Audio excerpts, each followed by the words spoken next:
Good morning, everyone, and welcome to the monthly economic briefing presented by the Kenan Institute of Private Enterprise at UNC Kenan-Flagler Business School.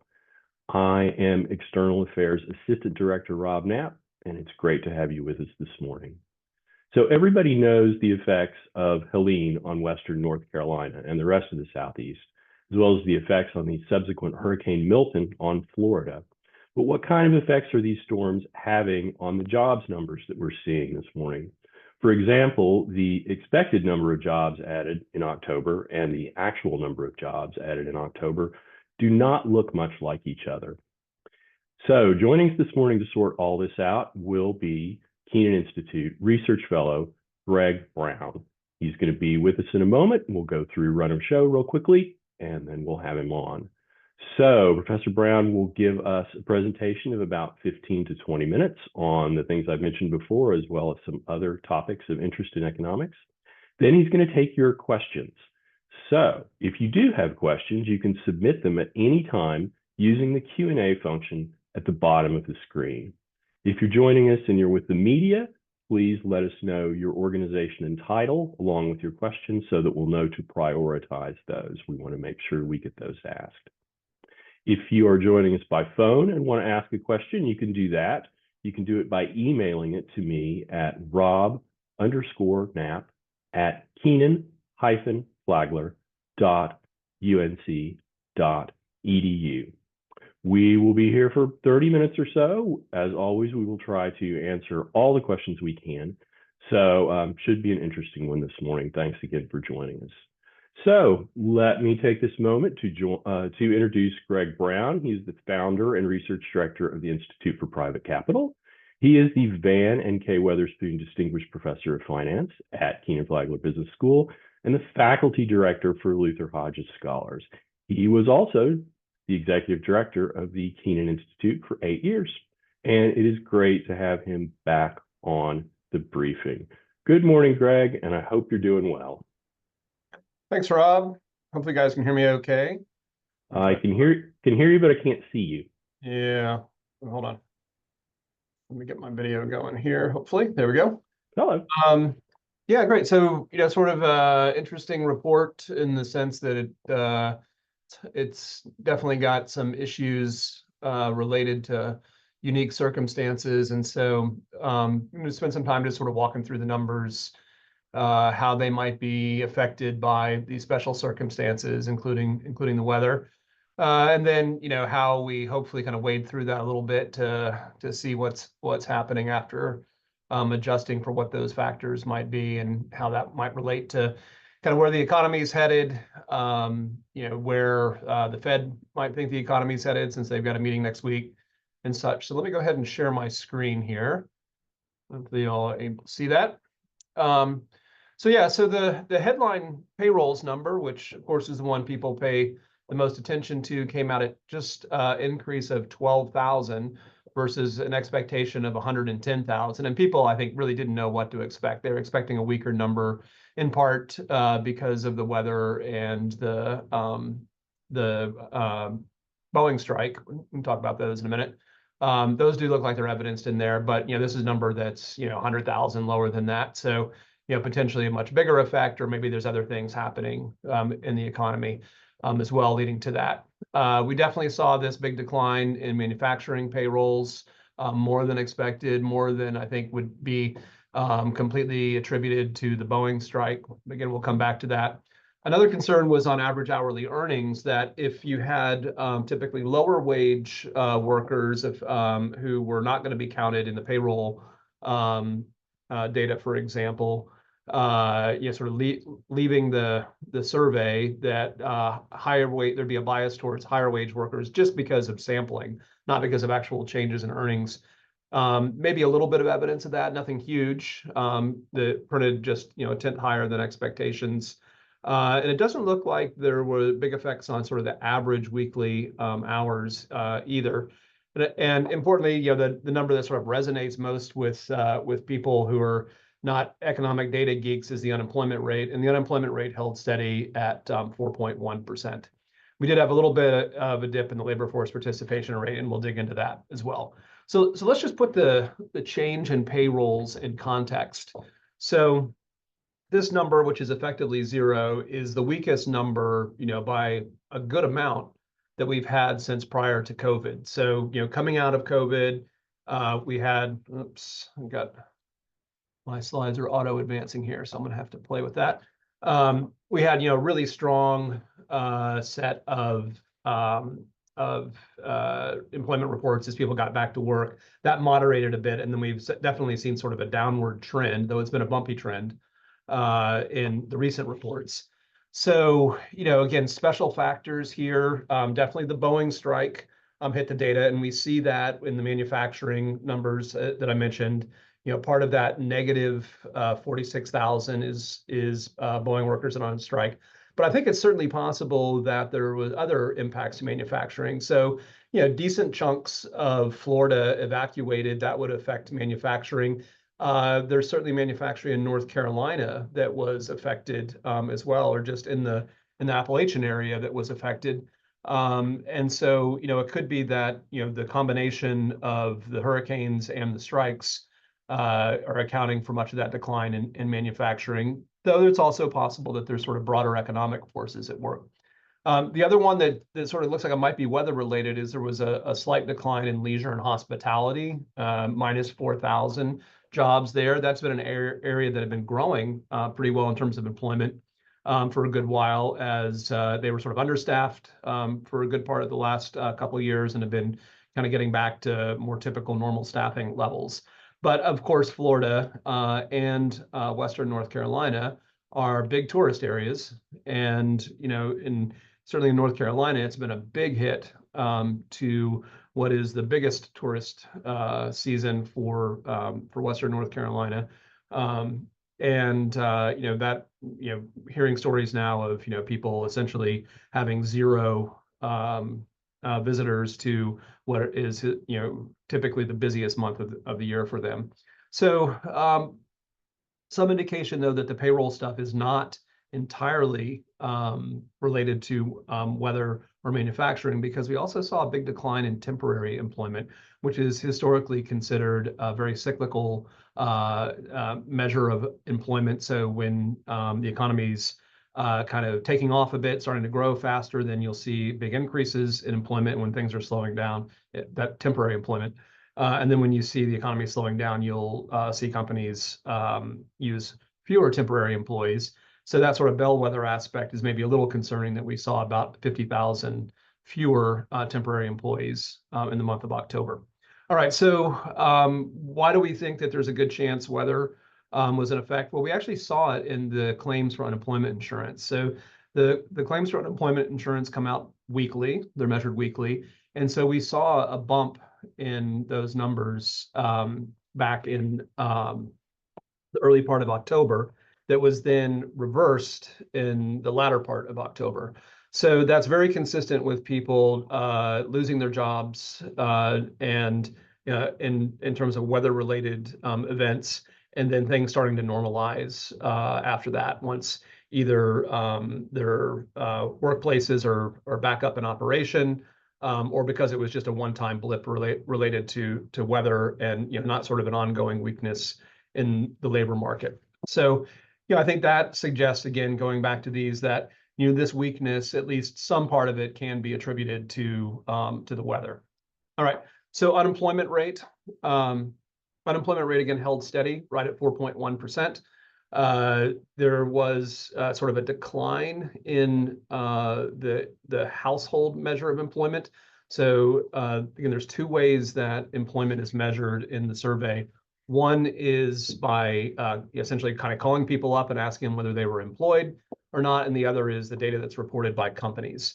So the data that's reported by companies, that's the one we've already talked about. It's considered a much more reliable indicator, but you do get a measure of employment from the household survey, and it did show quite a bit of weakness. So it declined a decent amount. It has a much wider margin of error, and so that's why we don't look at it as much as the establishment survey, the business survey. But it did show a decline. It also showed a decline in the labor force. So while we don't want to read too much into those numbers because they're not super reliable, that is also consistent with there being some weather effects. And so people temporarily left the labor force and employment because of that. And that was related to, sort of temporary conditions around weather. All right, so if we actually look at the labor force participation rate, despite this small decline in the labor force participation rate, we remain at essentially an all-time high for overall labor force participation. It's obviously a big dip during COVID, but that was reversed back up to levels that are about the highest that we've seen ever, which occurred about 20 years ago or so. So it's interesting to think, like, yes, some signs of weakness, maybe special conditions, maybe cyclical weakness with a little bump up in the unemployment rate over the last year. But if we look at overall labor market conditions, it seems like they continue to be quite strong. All right, so let's talk a bit more about earnings. So the idea again around the earnings was there might be some contamination on this measure of average hourly earnings.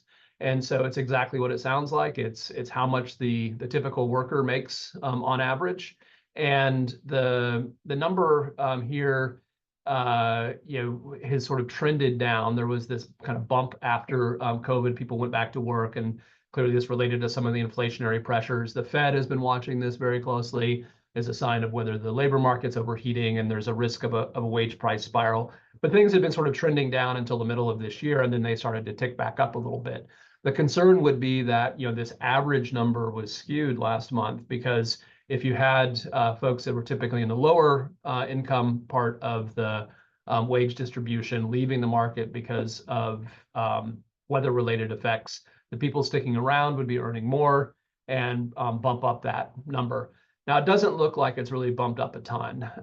It's been sort of trending back up to that 4% growth rate. But there wasn't sort of a meaningful uptick that we observed in October. You can measure this in sort of different ways. You can measure it, on a month-to-month basis. That can be a little bit noisy, but you can look at, say, like a 3-month or 6-month or year-over-year moving average, and those have each ticked up. The 3-month average, which is the blue line in this graph, has ticked up more than others, sort of suggesting that there is sort of more kind of recent movement in average hourly earnings. But again, nothing that's sort of like off the charts, right? These are numbers that are consistent with what we saw in the middle and end of last year. All right, so what's happening more broadly in the economy? I mean, there's definitely this notion that the economy is not monolithic. It's not like all sectors move together. That there's different experiences for consumers based on where they are and how they're affected by economic growth. And just going to highlight 2 interesting aspects. On the consumer front, there's clearly been differences in how consumers feel based on the questions that you ask them. So there are these 2 common measures of consumer sentiment: the Conference Board Consumer Confidence Indicator and the University of Michigan Consumer Sentiment Indicator. And they ask a little bit different questions, and you get very different answers. So these are Z scores, so they're standardized in some sense. So you can think of numbers bigger than 0 being kind of above average good sentiment, and below 0 being below average bad sentiment.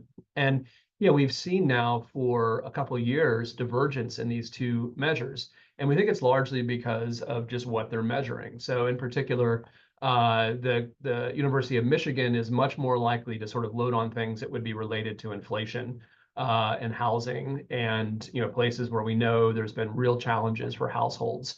Whereas the Conference Board measure is kind of broader economic conditions and job prospects and such. And so, it is this very weird picture. And I think it's why, in this political season, we see very different views about what's happening in the economy, right? So there's clearly people that feel like the economy has not been working for them, that it's been an extremely challenging last few years. And there's other people who I think feel like the economy has done quite well, right? They have been in sectors that have been expanding and wages have been growing. And so, as this relates to economic activity, we see similar type of divergence in terms of what's been happening in manufacturing versus services. So here, these are indices where 50 is the benchmark. So anything more than 50 is is associated with an expansion, and numbers that are less than 50 associated with a contraction. And so, here, if we look at what's been happening in the service industry, that's the blue line, we have numbers, they're not super high, but they're kind of well above 50 and actually have been improving recently, suggesting that the service economy has been doing, pretty well. But on the other hand, manufacturing is well below 50, suggesting that manufacturing has been more challenged this year. And if anything, maybe the trend is slightly negative there. So what does this mean overall for the economy? I mean, I think it means that it's not totally clear where things are headed. Is the economy going to head for the Goldilocks soft landing? Are we going to be tipping into a recession? Is there more softness in this employment report than just coming from the Boeing strike and the weather events? And the Fed is, faced with some important decisions going forward in terms of what they do with monetary policy. Clearly, there's been an expectation, if you look at the bond market over the last few months, that the economy is stronger than what folks thought it was in the spring and late summer. And so yields on, for example, the 10-year Treasury note have ticked up above 4%. And when I looked at the bond market after the employment report came out, there was a little bit of a rally. So I think the feeling was that this report was probably weaker than expected all in. Clearly, that headline number of non-farm payrolls was weaker than expected. But it's not super clear. The overall measures of what does the report mean for the broader economy are mixed, right? So continued labor force and wage growth, and the unemployment rate holding steady. So not super clear if there's a big change in sort of what the direction of economic growth is going to be. And so the Fed is going to have to think carefully about, okay, so what should we do going forward with interest rates? I think they're meeting next week. I think there's an expectation they're likely to cut rates. I think that this somewhat weaker than expected report probably is consistent with reinforcing the fact that they cut rates. But if we look at that in terms of the trend over the last couple months, so this is expectations of the policy rate over the next year, of the Fed funds rate over the next year. So the blue line and the red line, let me go up a little bit here. So the blue line is where the market thought the Fed funds rate would be about a month ago. The red line is 2 months ago, and the white line is most recent, so just this week. And I looked at it this morning again. The white line's not much different than where things are right now. So while there's this expectation that over the next year the Fed is going to cut rates, that the amount that they're going to cut rates is not as much as what folks thought just a month or two ago.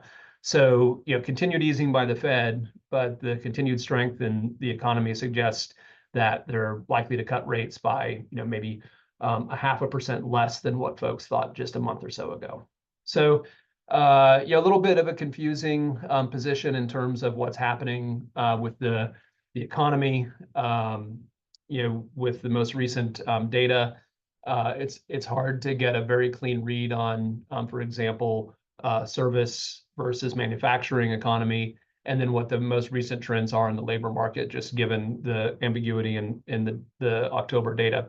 So maybe with that, I'll wrap up, and I'm happy to take some questions. Rob, pass it back to you. All right, great. Thank you very much for your analysis. And I'll remind everybody, if you have a question for Professor Brown, you can ask him using the Q&A function at the bottom of the screen. If you are on the phone with us today and want to ask a question, you can email it to me, rob_knapp@kenan-flagler.unc.edu. Greg, I know it depends with natural disasters like this, but how long can we expect to see effects from the hurricanes, say, in economic data going forward? Yeah, I mean, it's going to be increasingly localized, I think. So in terms of what'll happen in the national data, there could be a little bit of a whipsaw effect for the November data. So, the people that lost their jobs, say like leisure, hospitality type jobs in Florida, right? That was very much because like Milton was rolling through the week of the survey, the week that the government does the survey. And so those would snap back. And so you might see an unusually large growth in leisure hospitality type jobs next month. But then after that, likely to be a limited longer term effect. And that's because, at least in Florida, the damage from the hurricane was not super extreme widespread. It was more localized.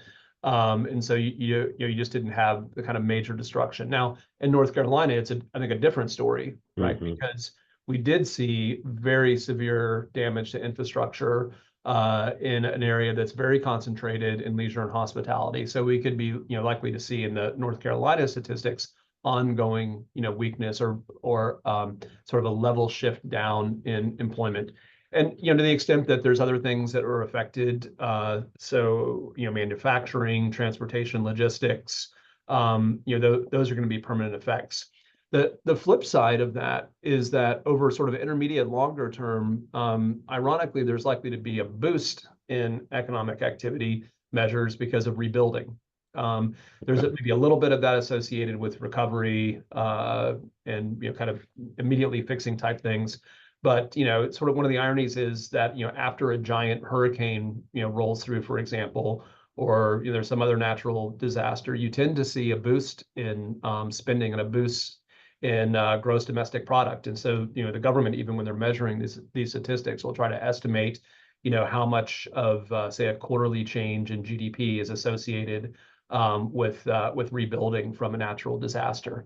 Now, I mean, it's a little bit weird, right? Because natural disasters are not good for the economy. This is an artifact of how we count economic activity in the U.S. So, gross domestic product is the common measure of economic output in the U.S. The gross part means that it's essentially you're counting all new investment, not net new investment.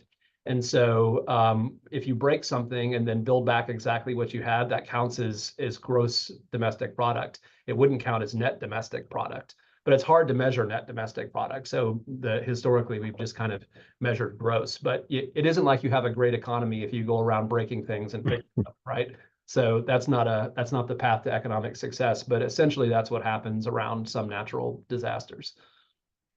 Good point, and we'll have to ask Gerald Cohen the next time he's on here how that relates to the American Growth Project, which spends a lot of time projecting GDPs for EMAs around the country. Somebody asked, are individuals who are absent from work due to weather still counted as employed in the household and establishment surveys? Yeah, that's an interesting artifact of the surveys. So you can be employed, like never lose your job, but if you didn't work that week, you don't count as employed. So let's say, for example, that you evacuated, you said, okay, I'm out of here this week, and you went to go stay with your aunt and uncle in Maryland or something, and so just were not on the job the week of that survey. You actually do not count as employed. And so that's one of the reasons you can have these kind of weird little bumps if the weather event happens to hit right during that survey week. Okay, interesting. Thanks for that question. Let's see. Here's one from Preston Bergen. What are your thoughts on the composition of new jobs in 2024? Government and healthcare have been the majority recently, as opposed to manufacturing and higher productivity service jobs. And you talked a little bit about manufacturing. Yeah. Yeah, I mean, I think it's a little concerning in the places that we'd like to see really robust job growth because we think they're higher quality jobs and consistent with a more robust economy. So I'm thinking, like tech jobs, information services jobs, manufacturing jobs. Those are the ones that we should really like. And those have been kind of weak this year. Instead, we have seen a lot of growth in hospitality, in government jobs. I mean, my take on that, and I'm not a labor economist, so I need to be a little bit cautious here, but my take on that, from things I've heard from other folks and just, sort of looking at the data is that's those industries playing catch up, right? I mean, think about 2 years ago, right? I mean, you had restaurants that had, people standing outside waiting to get in, and half the restaurant was closed because they didn't have, enough servers and cooks. And government, as faithful government employees, we know that it's been challenging to fill some of the positions that we've had here at the university, because just we don't have the same flexibility that private sector business does in terms of recruiting and wages. And so I think that you had very understaffed government positions as well. Anybody that tried to get their driver's license renewed a couple of years ago probably, experienced that.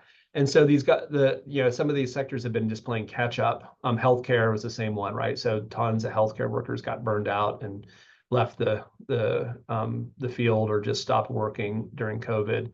And so these sectors have been kind of restaffing. So I think it's consistent with normalization of those industries. It would be interesting to do sort of a deeper dive on that and sort of see, what are the overall employment rates relative to, say, 2019 or early 2020 in those industries.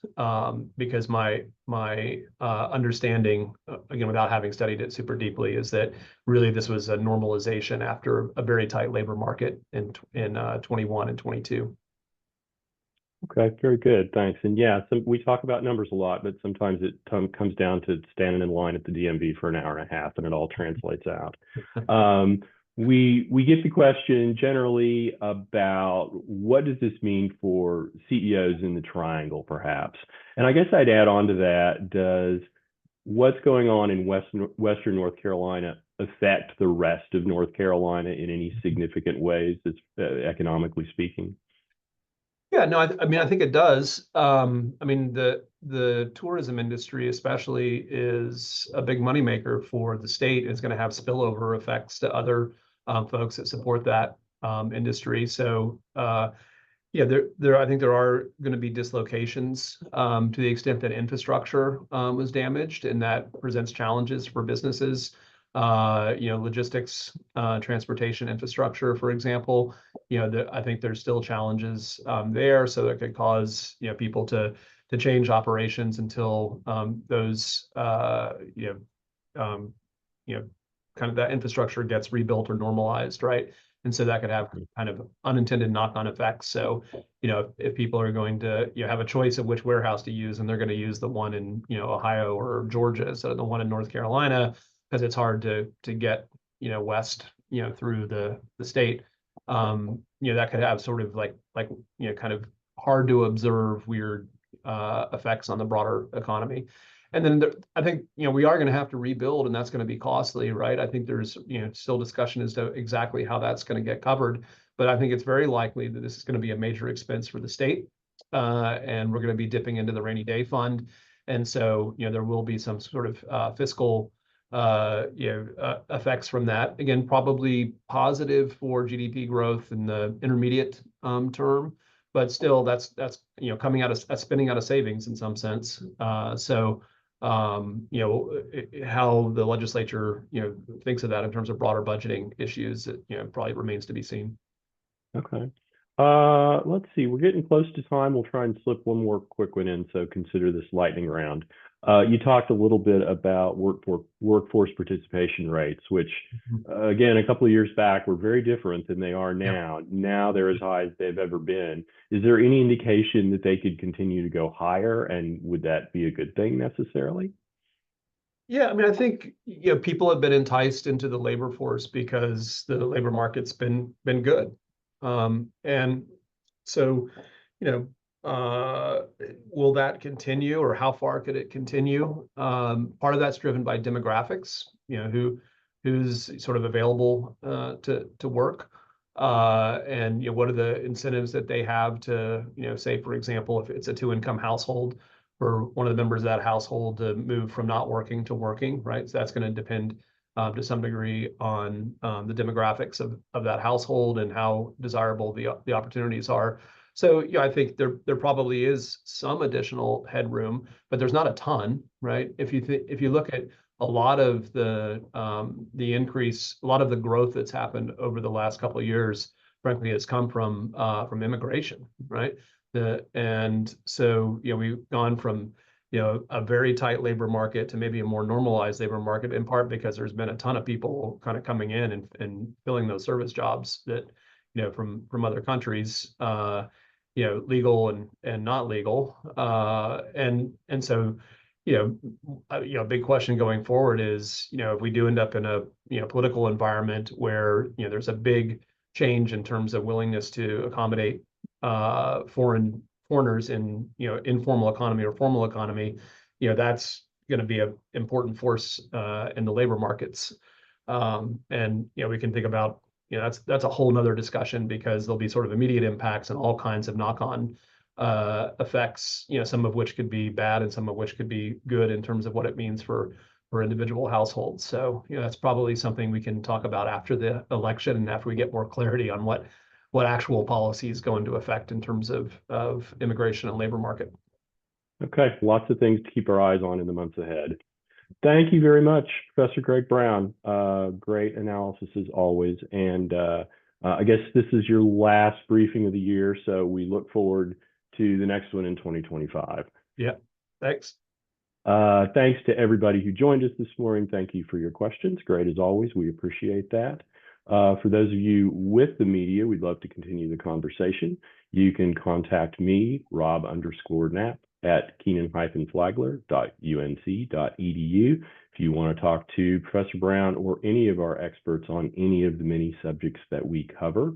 We hope all of you will visit our website at kenaninstitute.unc.edu. We talked a little bit about manufacturing this morning.